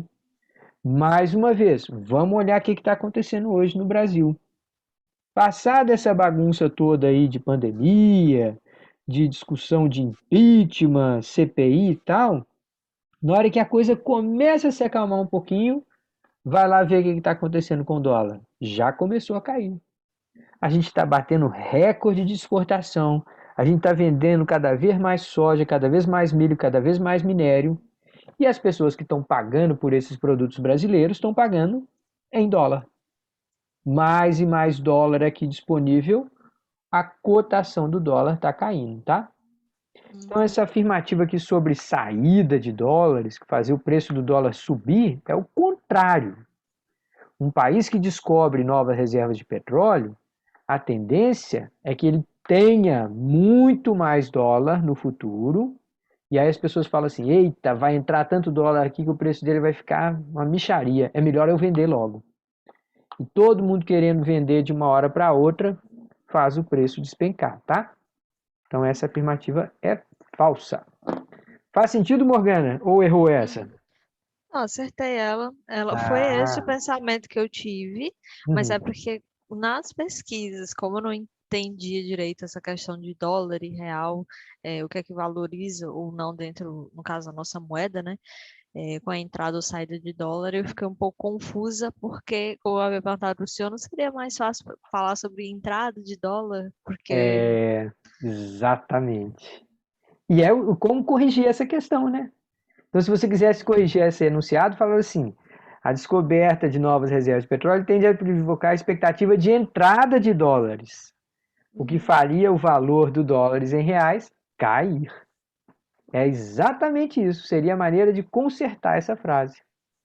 E foi o que aconteceu, professor. Eu estava pensando que assim, a relação de descobrir, né, novas reservas de petróleo não fosse especificamente voltado ao país, e sim tipo, de maneira mais geral, entende? Por exemplo, Uhum. tipo, não especificamente dentro daquele país. Entendi. Então, tipo, mais voltado em relação realmente a essas relações, digamos, internacionais, entende? Aí eu fui Entendi. nesse viés, aí eu peguei e acabei me confundindo nessa aí também. Ah, tudo. Foi Deslizei. Posso quando eu. fazer uma sugestão, Luiz? Claro.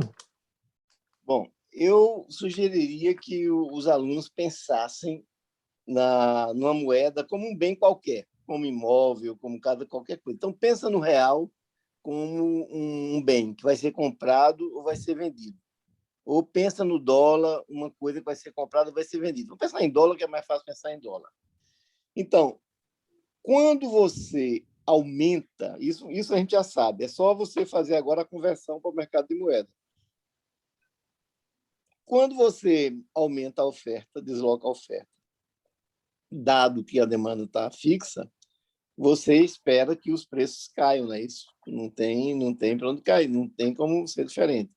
Com a moeda é a mesma coisa. Se você aumentou a oferta de dólar aqui dentro, o dólar fica mais barato. Não estou dizendo que depende só disso, depende de expectativas, depende de taxa de juros e tudo. Mas vamos pensar, isso são, do mesmo jeito que a gente diz que renda, preferências e tal, desloca a curva de demanda de um produto, a gente diz também que essas coisas todas acontecem em relação ao dólar. O dólar é uma mercadoria que vai ser comprada.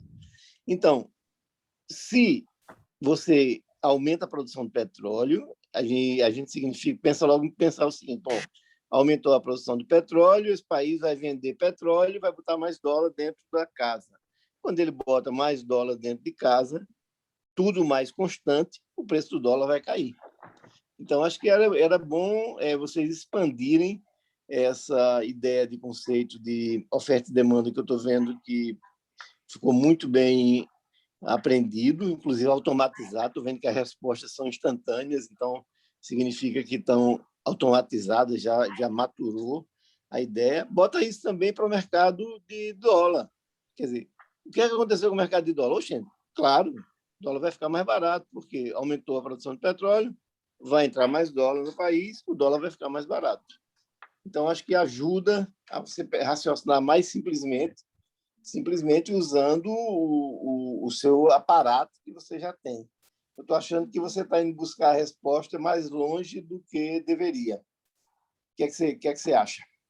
Né? Porque eu não sabia onde procurar, né? Então eu fui atrás de todo mundo que entendia um pouco, eu fui atrás de vídeo, fui atrás de matéria e tudo, só que elas não explicam simples, assim, de maneira simples que a gente possa entender, uma pessoa leiga, né? Eles, Pois nesse caso aí, eu acho que você devia procurar primeiramente no seu aparato, que você já aprendeu. Com o que eu tenho à mão, tem um mercado de dólar, como tem mercado de qualquer produto. Aumentou a oferta de dólar, a demanda constante, o preço do dólar cai.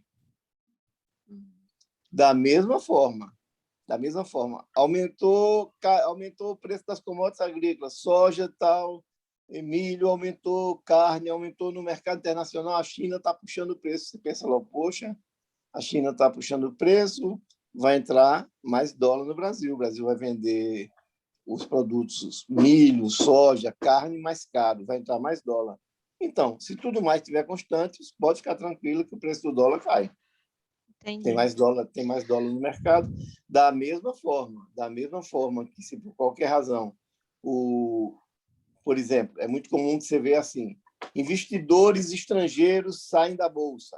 Quando os investidores saem da bolsa, eles fazem o rapa, no sentido de que eles vendem as posições deles tudinho, pegam os dólares dele e vão embora.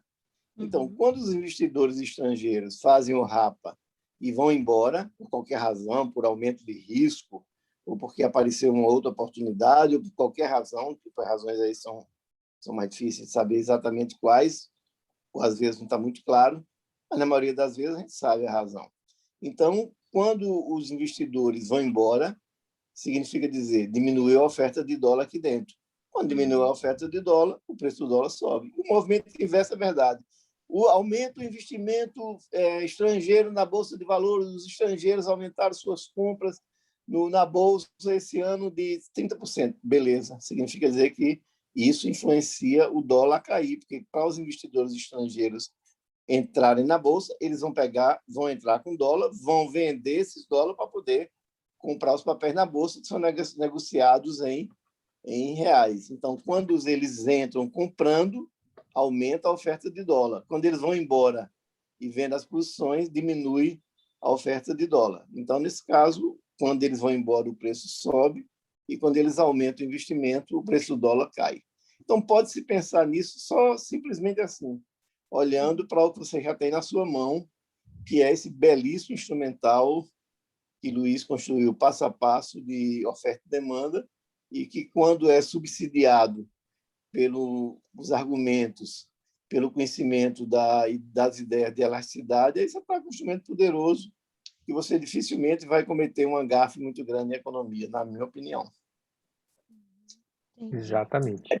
Tinha um grande matemático, um grande filósofo, que, claro, dizendo de uma maneira um pouco debochada, um pouco...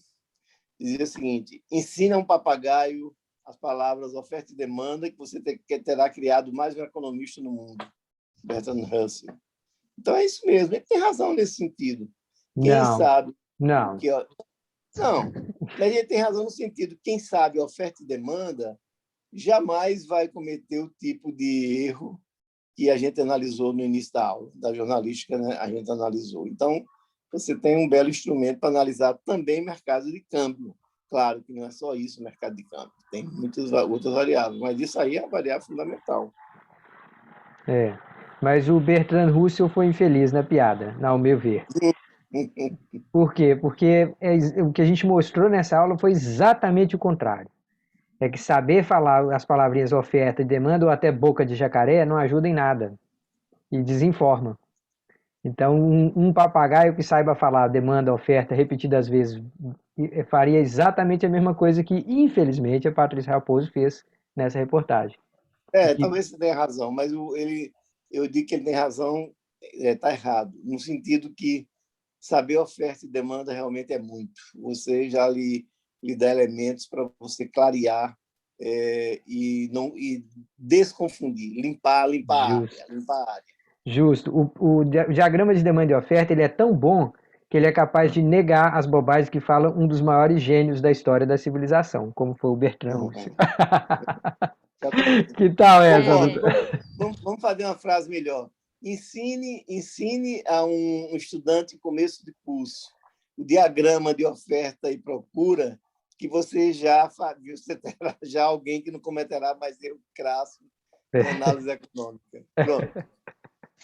Professores, no caso, falando exatamente sobre isso, que a gente vê muita notícia, né? E a gente não sabe direito as fontes, assim, um jornalista, a gente pensa que ele já sabe muito, se ele está muito acostumado a uma determinada área e tal, e às vezes pode ser a informação errada que a gente acaba recebendo. Tem digamos assim, alguma fonte um pouco mais segura, não totalmente sem erros, né? mas assim, um pouco mais segura para a gente tentar se informar sobre a economia, Ah, Eu tem vou ou é dizer, vários. uma somente das por fontes mais livros? seguras que eu conheço é um bom curso de economia básica. Esse que É. você está fazendo é o começo de tudo. Você gasta um tempo fazendo esse curso de formação básica, como você está fazendo, passo a passo e aprendendo esses conceitos. Daqui, quando você acabar em julho, você já terá bastante elementos para avaliar uma coisa, avaliar inclusive as opiniões dos economistas. Eu me lembro, para você ter uma ideia, eu vim para a economia já muito tarde. E eu tive uma grande alegria quando eu me lembro muito bem dessa alegria minha, que nessa época tinha um jornal no Brasil chamado Gazeta Mercantil. Você lembra desse jornal, Luiz? Claro, eu fui leitor durante Gazeta, muito tempo. pronto, Gazeta Mercantil. E eu tinha uma assinatura da Gazeta Mercantil. E foi um belo dia, eu comecei a ver que o que eu lia na Gazeta Mercantil, eu já dizia, não, peraí, não é assim, não é assim. E eu fui ficando consciente de que aquelas coisas que eu estava estudando estavam me ajudando a entender o que eu estava lendo. E eu hoje sempre penso assim, com o que eu estudei de economia, com o tanto que eu estudei, o pouco que eu estudei de economia, eu sempre penso assim, bom, é mais difícil me enganar do que uma pessoa que não estudou a economia que eu estudei, porque eu sempre estou pensando, avaliando, dizendo, peraí, isso não bate aqui, não bate ali. Então, acho que você está no caminho certo.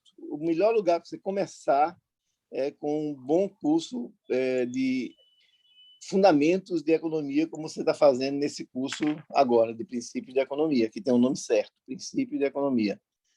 Depois É. disso, você vai progredindo em função da sua necessidade, na minha opinião. Mas tem que ouvir Luiz, que é mais velho e mais experiente do que eu.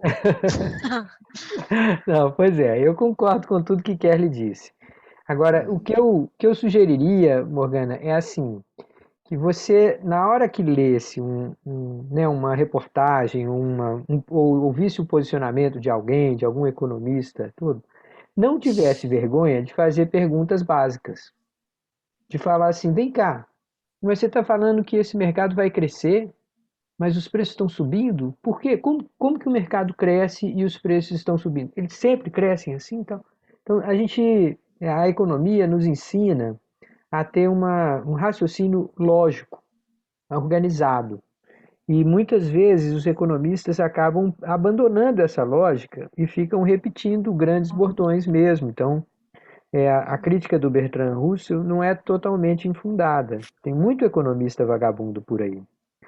Mas o diagrama de oferta é justamente isso, é você voltar para o princípio, voltar para aquilo que seja mais elementar e fazer perguntas que às vezes desconcertam.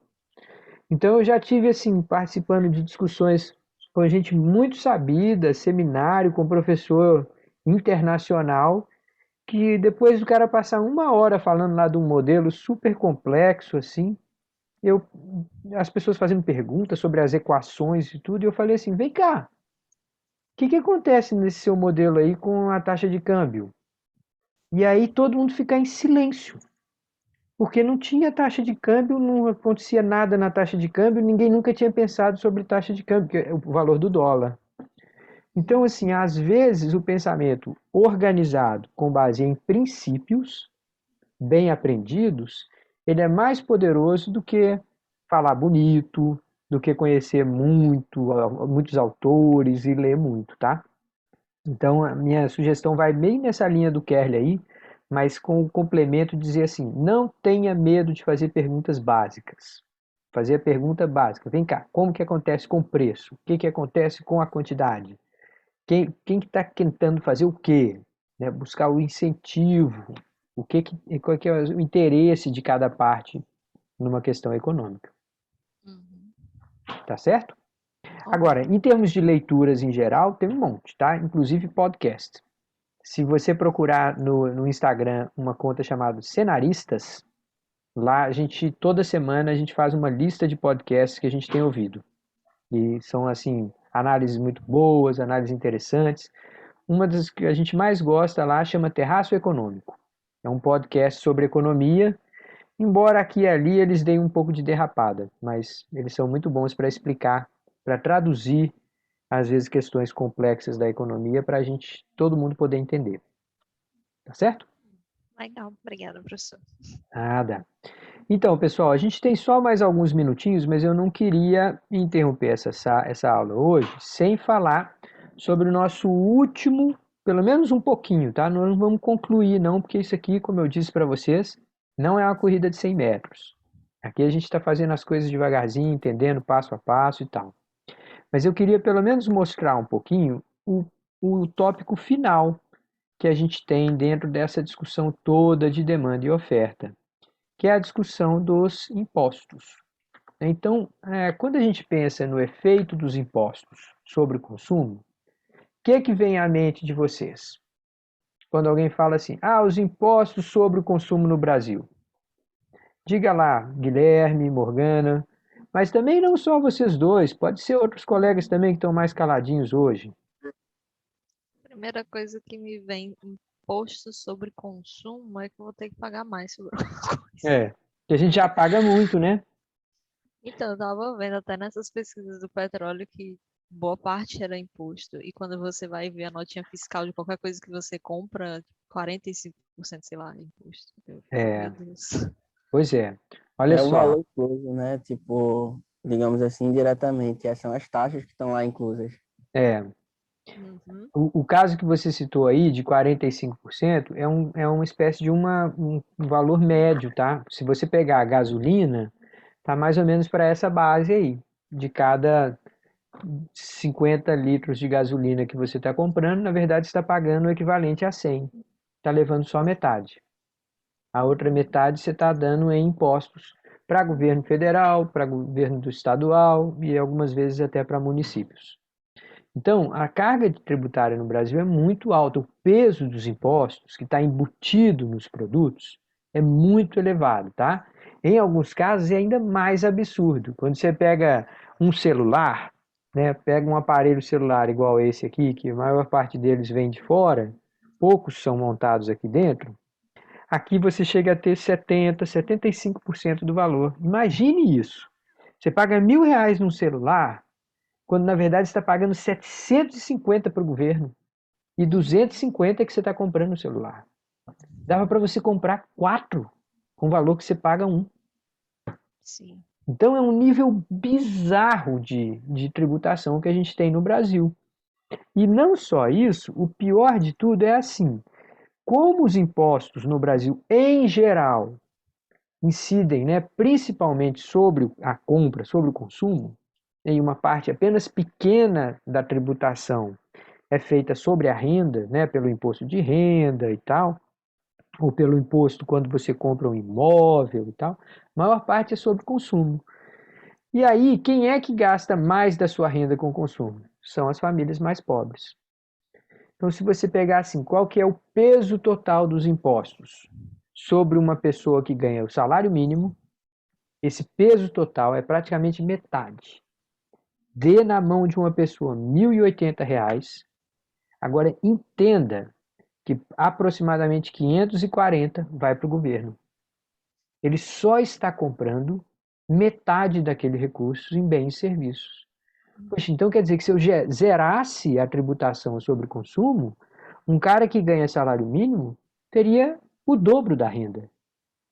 Ele dobraria a riqueza dele, a capacidade de compra dele. Então isso é um problema muito grave no Brasil. Por outro lado, uma pessoa que ganha 10, 12, 15 mil reais, a faixa dessa renda dele, que acaba sendo abocanhada pelo governo, varia aí de algo em torno de 30, 35, 40% de tudo. Mas nos pobres é mais de 50%, é 50% ou mais de tudo. Tá, então, a tributação no Brasil é um grande problema. Daí a gente entender que é preciso pensar sobre o efeito de impostos nessa discussão toda. Afinal de contas, a gente acabou de aprender aqui um mecanismo que a gente está argumentando que serve para você interpretar a realidade, participar de discussão, não se deixar enganar. Então vale a pena a gente fazer essa pergunta. O que acontece com essa historinha? de diagrama, demanda e oferta quando tem imposto, tá? Então, eu não vou concluir essa discussão aqui, mas eu vou mostrar para vocês já nesse nosso momento aqui de final de aula só o básico, tá? O que acontece na hora que tem um imposto. Antes do imposto, vamos dizer que você esteja aqui, ó, para tomar um sorvete, uma bola de sorvete, você está pagando R$3, tá? E aí 100.000 unidades estão sendo vendidas na cidade de Recife. Quando cria-se um imposto, suponha que primeiro esse bem seja livre de imposto. Não tem nenhum tipo de tributação, o governo não cobra nada da sorveteria, não cobra nada de quem recolhe o imposto, não cobra nada de ninguém. Tá. Se de uma hora para outra o governo falar assim, a partir de agora, para cada bola de sorvete vendida, eu vou querer 50 centavos. Não interessa por quanto você vai vender por 3, por 5, por 10, por 2, não me interessa. Cada bola de sorvete vendida, o governo estabeleceu um decreto lá, uma medida provisória. A partir de agora, vendeu uma bola de sorvete, o governo fica com 50 centavos. Se isso acontecer, você vai pensar assim, ah, não, já sei o que vai acontecer. O vendedor vai falar assim, se eu antes cobrava R$3, agora eu vou tentar empurrar tudo para o cara, falar agora é R$3,50. Mas quando a gente faz essa previsão de que já que criou um imposto, o vendedor vai tentar empurrar o custo adicional para o consumidor, a gente está usando um pouco da lógica nossa aqui, certo? O que a gente não está lembrando é que existe elasticidade da demanda. Em outras palavras, que o cidadão reage à mudança de preço. Uhum. Se de uma hora sai de 3 para R$3,50, o consumidor pode chegar e falar assim, ah, não, subiu demais, não vou comprar. Vou preferir tomar um refrigerante. Ah, não, não vou comprar, vou tomar água. Ah, não, vou fazer outra coisa. Então, se a gente lembra que o consumidor também não é, digamos assim, um escravo do vendedor, que ele aceita tudo que for tentar impulsar a ele, ele vai negociar. Mas na hora que ele negociar, ele vai falar assim, bom, vamos supor que os dois estão conversando. Aí o vendedor fala assim, rapaz, eu tenho que te cobrar R$3,50 porque o governo subiu, botou aí um imposto de 50 centavos por cada sorvete. Aí o comprador pode virar e falar assim, então me ajuda aí, vamos dividir esse imposto. Eu fico com 25, você fica com 25. Ah, como é que a gente faria isso? Simples, me cobra R$3,25, que aí eu estou pagando 25 a mais. Você vai ter que pagar os outros 25 do seu bolso aí para o governo, para dar os 50 centavos. Então você vai receber só R$2,75. Então você perde, porque antes você recebia 3, agora passa a receber R$2,75. Eu perco porque eu antes pagava 3, mas agora eu vou pagar R$3,25. Só que cada um de nós está dividindo aí na queda de braço, em quem precisa mais desse negócio, está dividindo quem que vai ficar com o imposto. Então, a lição principal de quando a gente pensa na existência de imposto é que o preço bifurca. Se a gente tem aqui uma demanda e uma oferta, eu nem vou usar esse diagrama aqui que eu já tinha desenhado, vou fazer um novo aqui, tá? Se a gente tinha aqui um preço de equilíbrio antes, e na hora que cria o imposto, o que a gente vai lembrar é que agora o preço pago pelo consumidor, que está aqui na curva de demanda, é diferente do preço recebido pelo produtor. E essa diferença vai ser o imposto. Então, toda vez que a gente tem uma tributação, o que acontece é que o preço bifurca, ele se abre. Existe um preço pago pelo consumidor e existe outro preço recebido pelo produtor. Você paga R$1.000 quando você compra o celular, mas a fábrica, o ofertante do celular, não fica com R$1.000. Ele fica com 250, 300. A diferença vai para o bolso do governo, que algumas vezes compra professor para a universidade, outras vezes compra uma creche, outras vezes conserta um leito de hospital, outras vezes dá na mão de gente safada, investe em Copa do Mundo no Brasil, constrói estádio em Campo Grande, onde não tem time de futebol direito. Tá? Outras vezes ele faz coisas que não prestam. Mas o dinheiro foi. A pessoa pagou um valor muito maior do que fica na mão do vendedor. Então, criou imposto, o preço bifurca. Tem um preço que é pago pelo consumidor, tem um preço que é recebido pelo vendedor. E a diferença é o que o governo come. Tá? Essa é a primeira grande mensagem. A segunda grande mensagem é que toda vez que a gente tem imposto, a gente começa a produzir e vender menos do que a gente poderia. Então, a economia sai desse ponto aqui e vai para esse ponto aqui. A gente acaba tendo uma espécie de um impacto sobre a economia como um todo. A economia tende a encolher. Agora imagine um país como o Brasil em que se cobra muito imposto, em que a diferença entre o preço pago pelo consumidor é muito maior do que o preço recebido pelo produtor. Esse é um país igual ao Brasil, que está muito aquém do que poderia estar. Nós estamos muito, muito, muito, muito aquém do que... O mundo inteiro olha para a gente e fala assim, gente do céu, quanto tempo esse povo vai demorar para fazer o mínimo? Eles não perceberam ainda que se baixasse imposto, às vezes crescia tanto mais as vendas que compensava, que o governo até recebia mais imposto. Nem isso a gente faz. A gente vai cobrando mais imposto, mais imposto, mais imposto, como se não tivesse limite.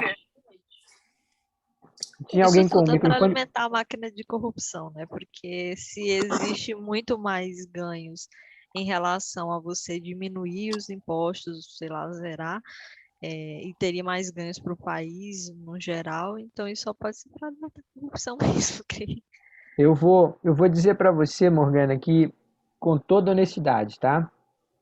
Estupidez, né, e má fé. Então, uma parte disso é porque as pessoas são ignorantes, mal informadas. Grande parte dos nossos deputados e senadores não sabem o que vocês aprenderam nesses primeiros 2 meses de aula. Não fazem nem ideia, vocês já estão muito adiante, muito à frente do que um deputado e um senador médio. Isso é uma lástima, né? Porque uma parte disso é ignorância. A outra parte você tem razão, é também por causa de má fé, por causa de desonestidade, por falta de safadeza, falta de caráter. Então a gente tem um problema duplo aí. Primeiro, as pessoas sabem pouco. Segundo, uma boa parte das pessoas, sabendo pouco ou muito, age de maneira desonesta, sem atenção, sem compromisso com o país. Então é uma mistura. Os 2 cavaleiros do apocalipse aqui no Brasil chamam-se estupidez e má fé. Que tal? Para começar essa conversa, deu para dar um pontapé? Deu, professor. Tudo bem, gente. Olha só. Vou gravar um videozinho para completar essa aula e botar lá para vocês.